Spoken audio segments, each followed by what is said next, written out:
Hello student, स्वागत है हमारी YouTube channel study with Lokush sir में। आप सभी प्यारे बच्चों का स्वागत करते हैं। आज इस वीडियो में हम कुछ बेसिक टॉपिक के बारे में डिस्कस करेंगे। चलिए हम अपने टॉपिक की ओर चलते हैं। हमारी टॉपिक है संयोजकता।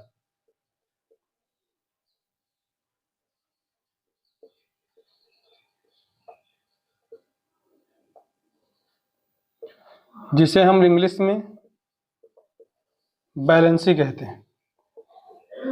इंग्लिश में इसे बैलेंसी कहा जाता है, हिंदी में हम इसे संयोजकता के नाम से जानते हैं। हिंदी में संयोजकता और इंग्लिश में बैलेंसी। तो स्टूडेंट समझते हैं हम लोग संयोजकता किसे कहते हैं। संयोजकता के लिए हम एक परमाणु की संरचना का चित्र बनाएंगे, परमाणु की संरचना दिखाएंगे। ये मान लेते हैं हमारे पास एक परमाणु की संरचना है।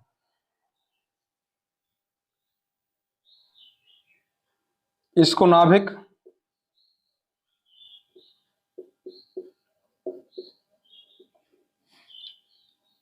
और इसके चारों तरफ ये वृत्ताकार जो पथ है इसे कोश का नाम देते हैं। कोश को इंग्लिश में सेल और नाभिक को न्यूक्लियस के नाम से जानते हैं। ये न्यूक्लियस हो जाएगा। बात करेंगे जब हम संयोजकता के बारे में, तो संयोजकता हम एटम का आउटर मोस्ट जो सेल होता है उसमें पाए जाने वाले इलेक्ट्रॉनों की संख्या को बोलते हैं। लेकिन कहीं कहीं ये चीजें अपवाद के रूप में आ जाती हैं।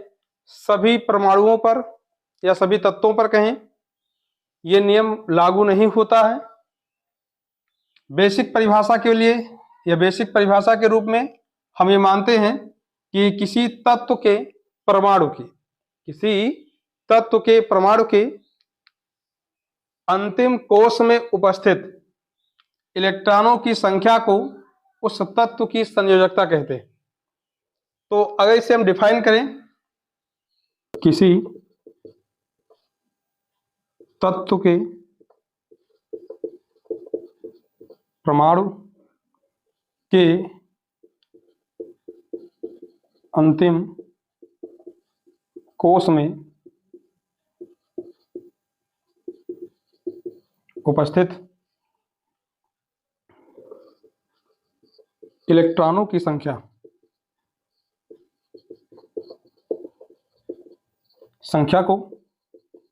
संख्या को उस तत्व की संयोजकता कहते हैं।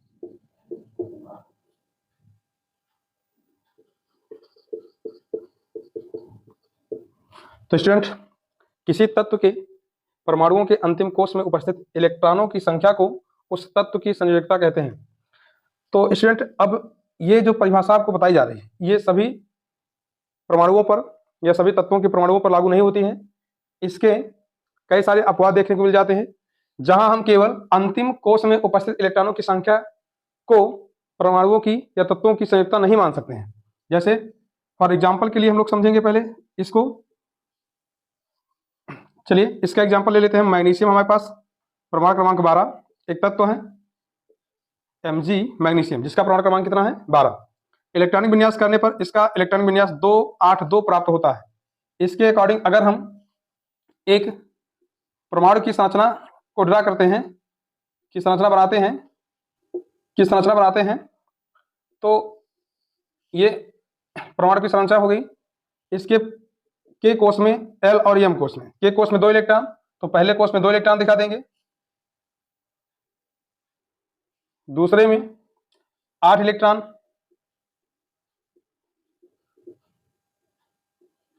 और तीसरे में 2 इलेक्ट्रॉन। तो इसके अंतिम कोश में नाभिक के सबसे बाहरी कोश को हम लोग अंतिम कोश मानते हैं। इसमें कितने इलेक्ट्रॉन है 2 इलेक्ट्रॉन है, तो इसकी संयोजकता जो हो जाएगी वो कितनी होगी 2 हो जाएगी। इसकी संयोजकता कितनी हो गई 2। मैग्नीशियम की संयोजकता कितनी हो जाएगी 2। किंतु हमारे पास कई सभी तत्व हैं जिस पर अंतिम कोष में उपस्थित परमाणुओं की संख्या को हम संयोजकता नहीं मान सकते हैं। इसके लिए हम एग्जाम्पल देखेंगे क्लोरीन का। तो Cl के लिए जो हमारी संयोजकता होगी वो कितनी होगी? Cl परमाणु जिसे हम लोग Cl तत्व लेंगे तो Cl का परमाणु क्रमांक कितना होगा? 17 होता है। और इलेक्ट्रॉनिक विन्यास किया जाए तो कितना मिलेगा? 2 8 7। परिभाषा के अनुसार अंतिम कोष में उपस्थित इलेक्ट्रॉनों की संख्या को हम लोग क्या मानते हैं? संयोजकता मानते हैं। स्टूडेंट, अगर इसके लिए हम लोग क्या करते हैं, परमाणु की संरचना को ड्रा करते हैं, तो हमारे पास 3 कोष है, 3 हम कोष बना लेंगे। पहले कोष में 2 इलेक्ट्रॉन रख देंगे, दूसरे कोष में 8 इलेक्ट्रॉन पूरा करवाना है, तो दूसरे कोष में ये 8 इलेक्ट्रॉन हो गया। और तीसरे कोष में आप देख रहे हैं 7 इलेक्ट्रॉन आ रहा है, तो यहाँ 7 इलेक्ट्रॉन करवाएंगे हम। ये हमारे पास 5 इलेक्ट्रॉन हो गया, एक 6 हो जाएगा, तो 2 2 4 2 6 1 7 इलेक्ट्रॉन, 7 इलेक्ट्रॉन ये हो गया। तो इस परिभाषा के अनुसार ये बनना चाहिए हमारी क्या? Cl परमाणु की। Cl के लिए Cl की जो संयोजकता होगी वो क्या होनी चाहिए? 7 आनी चाहिए। इसके अनुसार 7 है। Cl की संयोजकता कितनी हो जाएगी? 7 हो जाएगी। किंतु Cl की जो सही संयोजकता होती है वो 1 होती है। ये Cl की सही संयोजकता है। तो स्टूडेंट, ये अपवाद है आपका। पहले प्रारंभिक जो परिभाषाएं आपको दी गई है उस पर क्या है? एक अपवाद है। अब ये सही तरीके से हम कैसे मालूम कर सकते हैं? तो इसके लिए दूसरी परिभाषा हम नोट करेंगे। तो हमारी दूसरी परिभाषा जो है उसमें लिखेंगे हम लोग, किसी तत्व द्वारा किसी तत्व के परमाणु द्वारा त्यागे गए इलेक्ट्रॉनों की संख्या या ग्रहण किए गए इलेक्ट्रॉनों की संख्या या साझा किए गए इलेक्ट्रॉनों की संख्या। तो स्टूडेंट, किसी तत्व के परमाणु द्वारा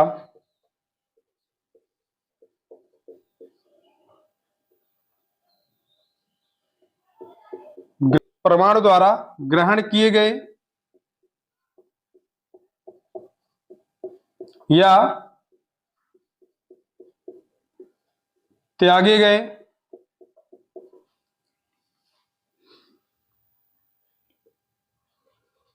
या साझा किए गए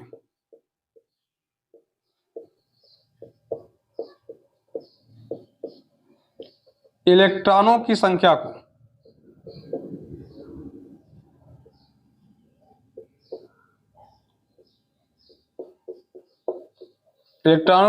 को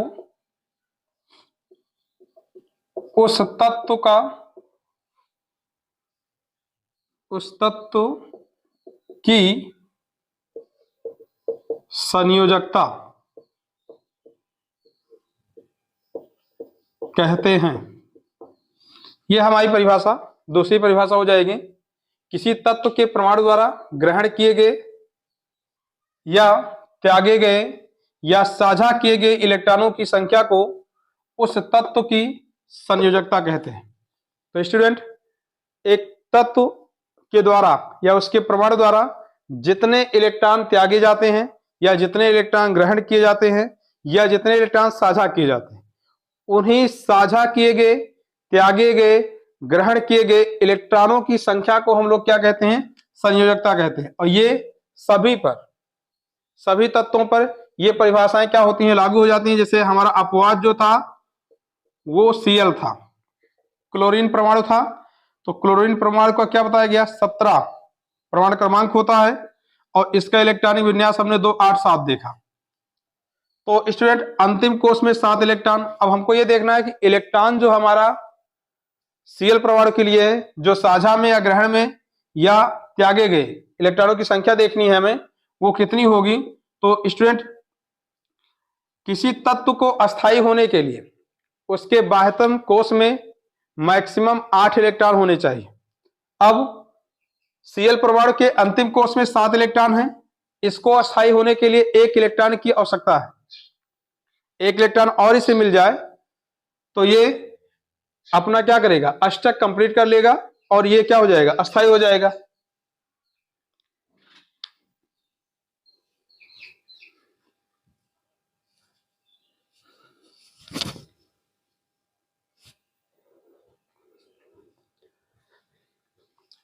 तो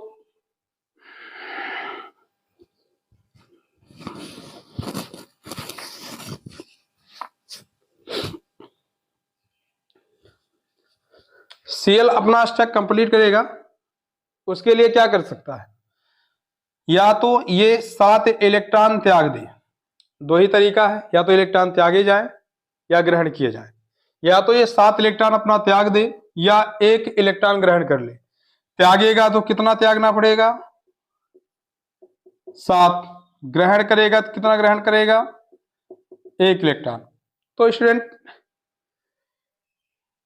किसी तत्व द्वारा इलेक्ट्रॉनों को त्यागने में या परमाणुओं द्वारा इलेक्ट्रॉनों को त्यागने में, ग्रहण करने में ऊर्जा व्यय होती है, और उस ऊर्जा व्यय को देखते हुए हम अगर बात करें तो 7 इलेक्ट्रॉनों को त्यागने में ज्यादा ऊर्जा व्यय होगी, जबकि उसकी अपेक्षा अगर हम देखें 1 इलेक्ट्रॉन ग्रहण करने में कम ऊर्जा। तो स्टूडेंट, इसलिए Cl परमाणु 7 इलेक्ट्रॉन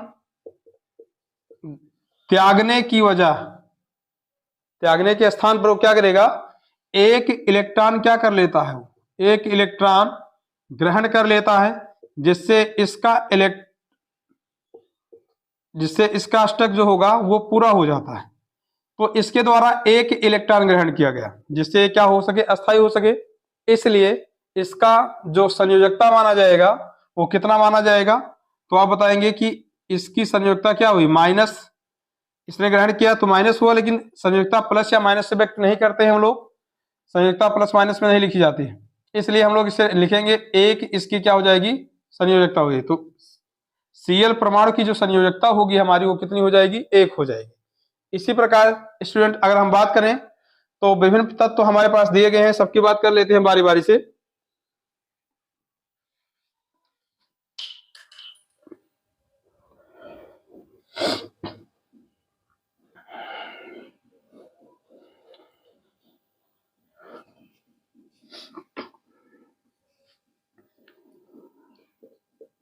हमारे पास पहला तत्व है हाइड्रोजन, जिसका परमाणु क्रमांक 1 होता है।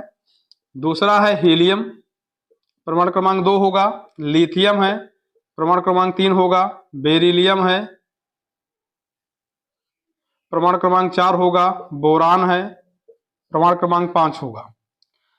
तो इन तत्वों के लिए अगर संयोजकता की बात करें तो इलेक्ट्रॉनिक विन्यास करने पर इनका क्या होगा, 1 इलेक्ट्रॉनिक विन्यास आएगा, और इसका 2 प्राप्त हो जाएगा। हीलियम का 2 होगा। लिथियम का कितना होगा, 3 प्राप्त होगा। 3 नहीं, पहले कोष में हम 2 रख सकते हैं। अब 1 इलेक्ट्रॉन एक्स्ट्रा हमारे पास है, तो 1 इलेक्ट्रॉन जो एक्स्ट्रा है उसके लिए हम लोग क्या करेंगे, एक दूसरे कोष में रखेंगे, क्योंकि आपके पास इलेक्ट्रॉनिक विन्यास का जो नियम है, पहले कोष के लिए 2 इलेक्ट्रॉन, दूसरे कोष के लिए 8 इलेक्ट्रॉन, तीसरे कोष के लिए 8 इलेक्ट्रॉन, और चौथे कोष के लिए 18 इलेक्ट्रॉन। और इस प्रकार से हम लोग क्या करते हैं, इलेक्ट्रॉनिक विन्यास करते हैं। तो 2 8 8 18 18 32, 18 18 32। कोष जैसे जैसे बढ़ता जाएगा वैसे इलेक्ट्रॉनिक विन्यास का बेस ये बढ़ जाएगा। तो पहले कोष में कितना रखना है, तो पहले कोष में 2 इलेक्ट्रॉन रखेंगे, 2 रख दिया गया। 1 इलेक्ट्रॉन बच रहा है क्योंकि इसका परमाणु क्रमांक 3 है, तो इसका 1 इलेक्ट्रॉन किस दूसरे कोष में चला जाएगा। अब हमारे पास 4 है, तो पहले कोष में 2 इलेक्ट्रॉन, दूसरे कोष में कितना रखेंगे, 2 बचा है हमारे पास, अभी 2 यहाँ रख सकते हैं। तो इसका और इसका देखेंगे तो इसमें क्या होगा, 2, और यहाँ क्या हो जाएगा, 3। तो स्टूडेंट, इस प्रकार से इन तत्वों का क्या हुआ, इलेक्ट्रॉनिक विन्यास हो गया, जिसमें हम लोग क्या देखना है, संयोजकता निकालनी है। हमने कहा कि जिन तत्वों द्वारा जितने इलेक्ट्रॉन त्यागे जाते हैं, जितने ग्रहण किए जाते हैं, वही उनकी क्या होती है, संयोजकता होगी। तो यहां अगर हम बात करते हैं कि हाइड्रोजन परमाणु के लिए संयोजकता कितनी हो जाएगी, 1, क्योंकि ये 1 इलेक्ट्रॉन त्याग सकता है और 1 इलेक्ट्रॉन ग्रहण कर सकता है, मतलब ये दोनों काम कर लेगा, त्याग भी सकता है, ग्रहण भी कर सकता है, क्योंकि ये तत्व कैसा है, अधातु है। कैसा है, अधातु है। तो धातुओं के साथ जब जुड़ता है तो माइनस के रूप में ग्रहण करेगा, जब अधातुओं के साथ जुड़ेगा तो त्यागेगा। इसलिए इसके पास दोनों है। तो अंतिम कोष में क्या, लेकिन त्यागेगा या ग्रहण करेगा तो केवल 1 ही इलेक्ट्रॉन करेगा। दूसरे में बात करते हैं हीलियम की, तो हीलियम के पास क्या होगा, ये पहले कोष में 2 इलेक्ट्रॉन चाहिए, 2 इलेक्ट्रॉन इसका संपूर्ण है, इसलिए इसका जो संयोजकता हो जाएगा वो शून्य हो जाएगा। तो इस साइड में हम संयोजकता की बात कर ले, यहाँ ले लेते हैं संयोजकता है, तो संयोजकता यहाँ क्या होगी इसकी 1 हो गई, इसका 0 हो गया, इसके अंतिम कोष में 1 हो जाएगा, इसका 2 हो जाएगा, इसका 3 हो जाएगा। आगे चलते हैं तो हमारे पास मिल जाता है कार्बन। उसके बाद क्या हो जाएगा, कार्बन के बाद नाइट्रोजन हो गया, ऑक्सीजन हो गया, फ्लोरीन हो गया, नियान हो गया। इसका कार्बन का परमाणु क्रमांक 6, इसका 7 होता है, ऑक्सीजन का 8 होगा, फ्लोरीन का 9 होता है, नियान का 10 होता है। इसके इलेक्ट्रॉनिक विन्यास करने पर 2,4 आ जाएगा। अगर इसका इलेक्ट्रॉनिक विन्यास करेंगे तो 2,5 आ जाएगा, इसका इलेक्ट्रॉनिक विन्यास करेंगे 2,6 हो जाएगा। फ्लोरीन का करते हैं परमाणु क्रमांक 9 है, इसलिए इसका इलेक्ट्रॉनिक विन्यास 2,7 हो जाएगा। इस बेस पर इलेक्ट्रॉनिक विन्यास देखना है आपको, ध्यान रहे आपको। तो पहले कोष में क्या करेंगे, 2 इलेक्ट्रॉन, दूसरे कोष में 8 इलेक्ट्रॉन। जब तक 8 इलेक्ट्रॉन नहीं हो जाएगा हम लोग क्या करेंगे, उसमें इलेक्ट्रॉन रखते जाएंगे। जैसे 6 के लिए 4 रखा गया, और यहाँ 7 नाइट्रोजन के लिए 5 रखा गया, ऑक्सीजन के लिए 6। अब नियान की बात करते हैं तो नियान में क्या होगा, 2,8 हो जाएगा। अब यहाँ क्या हुआ, दूसरा कोष कंप्लीट हो गया। इसके बाद तो बात कर लेते हैं इन तत्वों की संयोजकता की। इनकी संयोजकता की अगर बात करेंगे तो इनकी संयोजकता जो होगी, अंतिम कोष में इलेक्ट्रॉनों की संख्या के आधार पर ये 4 हो जाएगा। ये यहां 2 चीजें और ध्यान रखने की आवश्यकता है आपको कि अंतिम कोष में यदि 4 इलेक्ट्रॉन से 4 से कम इलेक्ट्रॉन है, अंतिम कोष में इलेक्ट्रॉनों की संख्या जो है वो 4 से क्या हो, कम हो, तो इलेक्ट्रॉन क्या किए जाते हैं,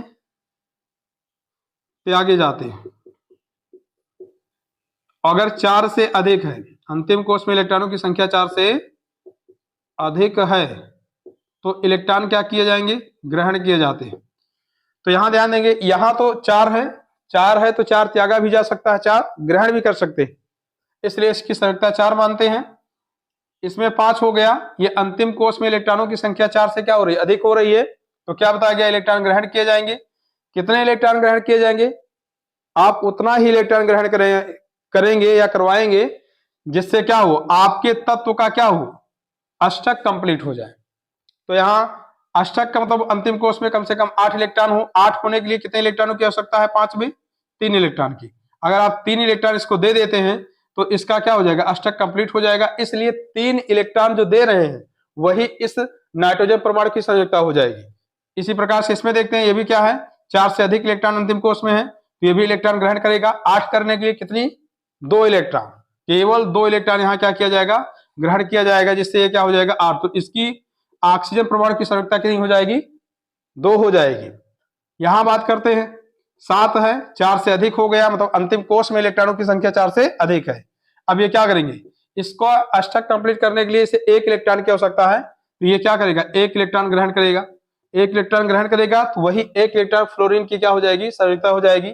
बात करते हैं नियान की। नियान की देखते हैं तो नियान में कितना पाया जा रहा है, करें नियान में 10 इलेक्ट्रॉन, तो 10 में 8। अब यहां देखिए अंतिम कोष इसका दूसरा कंप्लीट है तो ना तो ये त्यागेगा, ना ही ग्रहण करेगा और ना ही साझा करेगा। तीनों कंडीशन इस पर अप्लाई नहीं होगी, इसलिए इसका जो संयोजकता होगा वो 0 माना जाएगा, शून्य माना जाएगा। संयोजकता इसकी क्या हो जाएगी, शून्य के बराबर हो जाएगी। चलिए कुछ और तत्व लेकर चलते हैं, उसमें देखते हैं इनकी संयोजकता क्या होगी। जैसे हमारे पास क्या है, सोडियम है। अब हमारे पास क्या हो गया, सोडियम है, मैग्नीशियम है, एल्युमिनियम है, सिलिकॉन है, और उसके बाद फास्फोरस है, सल्फर है।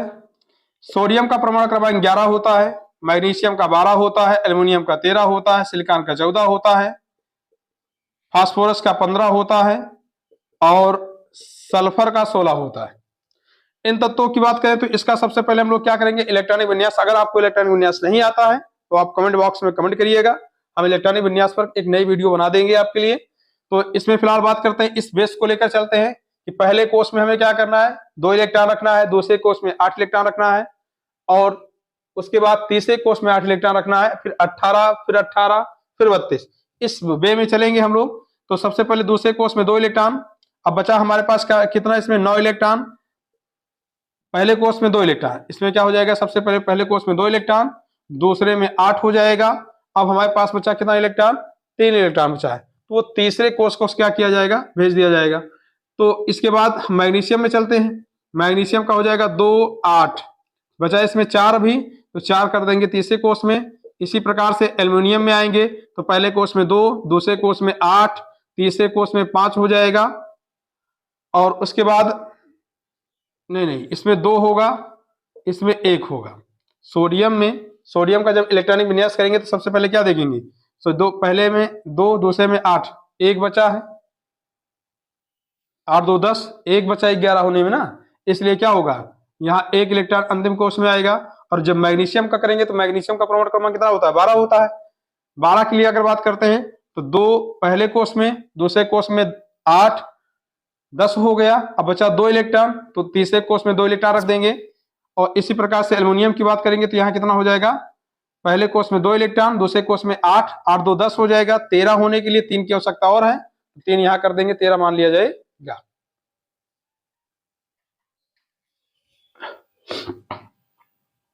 चलिए सिलिकॉन की बात करते हैं तो इसी प्रकार सिलिकॉन का क्या हो जाएगा, पहले कोष में 2 इलेक्ट्रॉन, दूसरे में 8, तीसरे में 4।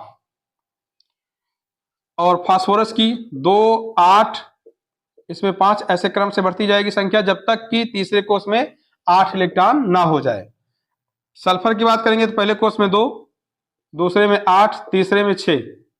अब बात कर लेते हैं इनकी संयोजकता के बारे में। ये इसकी संयोजकता के बारे में बात करते हैं तो इसके सोडियम का संयोजकता 1 हो जाएगा इससे, प्रथम कोष से, क्योंकि यही 1 इलेक्ट्रॉन मैंने लिखा है यहाँ, जब अंतिम कोष में इलेक्ट्रॉनों की संख्या 4 से कम हो तो इलेक्ट्रॉन त्यागे जाते हैं। और परिभाषा में बताया गया आपको त्यागे गए इलेक्ट्रॉनों की संख्या या ग्रहण किए गए इलेक्ट्रॉनों की संख्या या साझा किए गए इलेक्ट्रॉनों की संख्या। तो स्टूडेंट, अगर अंतिम कोष में इलेक्ट्रॉन 4 से कम है तो त्यागे जाते हैं। तो कितने इलेक्ट्रॉन त्यागे जाएंगे, 1 इलेक्ट्रॉन। तो 1 इलेक्ट्रॉन अगर त्यागा गया तो सोडियम का संयोजकता कितना माना जाएगा, 1 माना जाएगा। कितना माना जाएगा, 1 माना जाएगा। उसी प्रकार से अंतिम कोष में 2 इलेक्ट्रॉन है तो 2 इलेक्ट्रॉन त्यागे जाएंगे, इसलिए मैग्नीशियम की संयोजकता कितनी हो जाएगी, 2 हो जाएगी। एल्युमिनियम की बात करते हैं तो अंतिम कोष में 3 इलेक्ट्रॉन है तो ये 3 इलेक्ट्रॉन त्यागे जाएंगे, इसलिए इसकी संयोजकता 3 होगी। सिलिकॉन की बात करते हैं तो अंतिम कोष में 4 इलेक्ट्रॉन, तो इसकी संयोजकता क्या होगी, 4 होगी, क्योंकि 4 इलेक्ट्रॉन ये त्याग भी सकता है और 4 इलेक्ट्रॉन ग्रहण करेगा। जब 4 इलेक्ट्रॉन त्याग देगा तो इसका दूसरा कोष कंप्लीट माना जाएगा। अगर 4 इलेक्ट्रॉन ग्रहण कर लेगा तो ये स्वयं 8 हो जाएगा, तो तीसरा कोष इसका क्या हो जाएगा, स्थायी हो जाएगा। इस प्रकार से अब दूसरा नियम हमारा जो है, 4 इलेक्ट्रॉन से अधिक होंगे अंतिम कोष में तो इलेक्ट्रॉन ग्रहण किए जाएंगे। और कितने इलेक्ट्रॉन ग्रहण किए जाएंगे तो आपको बताया गया, इलेक्ट्रॉन इतना ग्रहण करते हैं परमाणु जिससे उनका क्या हो, अष्टक कंप्लीट हो जाए। तो अष्टक कंप्लीट करने के लिए 5 इलेक्ट्रॉन इसके पास है, 8 हो जाए इसके लिए 3 इलेक्ट्रॉन ग्रहण करेगा, इसलिए फास्फोरस की जो संयोजकता होगी वो कितनी होगी, 3 हो जाएगी। बात करते हैं सल्फर की। सल्फर के अंतिम कोष में कितने इलेक्ट्रॉन है, तो 6 इलेक्ट्रॉन है और इसको अपनी संयोजकता को पूरा करने, अष्टक को पूरा करने के लिए 8 करने के लिए 2 इलेक्ट्रॉनों की आवश्यकता होती है, इसलिए इसकी संयोजकता कितनी हो जाती है, तो बताएंगे आप, इसकी संयोजकता हो जाएगी 2। तो इस प्रकार से इन तत्वों की ये संयोजकताएं हो गई। ठीक, अब बात करते हैं कुछ तत्व हमारे पास और बचे हुए हैं, जैसे सल्फर, इसके बाद क्लोरीन हो गया, क्लोरीन के बाद आर्गन हो गया, 18 परमाणु क्रमांक क्लोरीन का 17 है। पोटेशियम का 19 होता है और उसके बाद कैल्शियम का 20 होता है। जब आप इसका इलेक्ट्रॉनिक विन्यास निकालते हैं, तो Cl के पहले कोष में 2 इलेक्ट्रॉन, दूसरे कोष में 8 इलेक्ट्रॉन। अब बचा हमारे पास 2 8 10, 7 इलेक्ट्रॉन और बचा, ये तीसरे कोष में दे दिया जाएगा। इसी प्रकार से 2 इलेक्ट्रॉन आर्गन के लिए बात करेंगे, पहले कोष में 2 इलेक्ट्रॉन, दूसरे कोष में आपका हो जाएगा 8 2 10, 8 इलेक्ट्रॉन, तो 8 2 10 हो गया। अभी 8 इलेक्ट्रॉन और रखना है तो तीसरे कोष में 8 हो जाए। इससे आर्गन का तीसरा कोष भी क्या हो जाएगा, कंप्लीट हो गया। अब इलेक्ट्रॉन हम चौथे कोष को क्या करेंगे, भेजेंगे, इसलिए यहाँ क्या हो गया, 2 पोटेशियम का जब इलेक्ट्रॉनिक विन्यास करेंगे तो पहले कोष में 2 हो गया, दूसरे कोष में 8 हो गया, तीसरे कोष में 8 हो जाएगा। 2 8 10, 10 8 कितना हो जाएगा, 18, 1 कर दें तो 19 हो जाए, तो तीसरे कोष के बाद चौथे कोष में एक इलेक्ट्रॉन रख देंगे। अब इसका इलेक्ट्रॉनिक विन्यास कितना हो गया, 2 8 8 1 हो गया। इसी प्रकार से बात करते हैं हम किस पर, पोटेशियम पर, सॉरी कैल्शियम पर बात करते हैं। और कैल्शियम के अंतिम कोष में इलेक्ट्रॉनों की संख्या 2 होगी, क्योंकि इसका इलेक्ट्रॉनिक विन्यास 2 8 8 2 होता है। अब रही संयोजकता की बात करते हैं, तो अंतिम कोष में इलेक्ट्रॉनों की संख्या क्या है, 4 से अधिक है, तो इलेक्ट्रॉन ग्रहण किए जाएंगे। कितने इलेक्ट्रॉन, उतने ही इलेक्ट्रॉन ग्रहण करें जिससे इसके अंतिम कोष में इलेक्ट्रॉनों की संख्या 8 हो जाए और ये तत्व अस्थायी हो जाए। इसलिए इसमें एक इलेक्ट्रॉन अगर जोड़ दिया जाए तो ये क्या हो जाएगा, इसका स्टैक कंप्लीट हो जाएगा, इसके अंतिम कोष में 8 इलेक्ट्रॉन हो जाएंगे, इसलिए इसकी संयोजकता कितनी हो जाती है, 1 हो जाती है।